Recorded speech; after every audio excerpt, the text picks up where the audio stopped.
नमस्कार.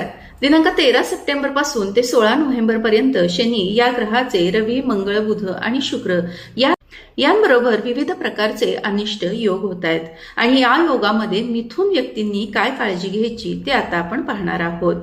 येणाऱ्या या कालखंडामध्ये मिथुन व्यक्तींना काही अनावश्यक धावपळ करावी लागणार आहे. हा संपूर्ण कालखंड तुम्हाला अनावश्यक धावपळीचा, पळापळीचा आणि दगदगीचा, कामाचा ताण वाढवणारा असाच असणार आहे. विशेषतः दिनांक 15 तारखेपासून म्हणजे आजपासूनच ते दिनांक 2 ऑक्टोबर पर्यंतच्या काळामध्ये आपल्याला आपल्या आरोग्याची काळजी घ्यावी लागणार आहे. आरोग्याच्या किरकोळ तक्रारींमुळे तुम्ही हैराण होणार आहात.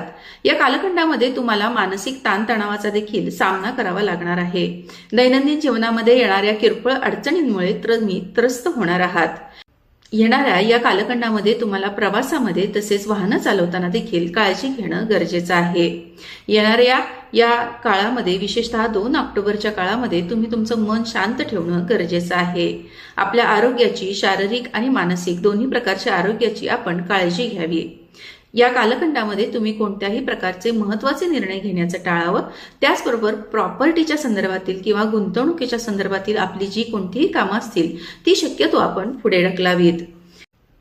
16 नोव्हेंबर पासून म्हणजेच उद्यापासून ते 17 ऑक्टोबर पर्यंतच्या काळामध्ये आपल्याला प्रॉपर्टीच्या आणि गुंतवणुकीच्या कामांमध्ये त्रास होण्याची शक्यता आहे. प्रॉपर्टीच्या संदर्भातील आपले जुने काही वाद असतील तर ते उफाळून येण्याची या काळामध्ये शक्यता आहे. या येणाऱ्या कालावधीमध्ये विशेषतः दिनांक 16 नोव्हेंबर पर्यंतच्या काळामध्ये तुम्हाला नातेवाईकांशी देखील सलोख्याने वागण्याची गरज आहे. सुसंवादाचं वातावरण आपल्याला आपल्या नातेवाईकांमध्ये ठेवावं लागणार आहे. भावा बहिणींचे किंवा भावकीमधले जुने काही वाद असतील तर त्यामध्ये देखील तुम्हाला त्रास होण्याची शक्यता आहे. वाहनं चालवताना आपण दक्ष राहणं गरजेचं आहे. व्यवसायातील कुठलेही महत्त्वाचे निर्णय काळजीपूर्वक घेणं गरजेचं आहे. नोकरी व्यवसायामध्ये आपण कुठल्याही प्रकारचं धाडस करण्याचं टाळावं. एकूणच मिथुन व्यक्तींनी येणाऱ्या या काळामध्ये आपल्या आरोग्याची काळजी घ्यावी. नोकरी व्यवसायामध्ये कोणतेही धाडस करण्याचं टाळावं.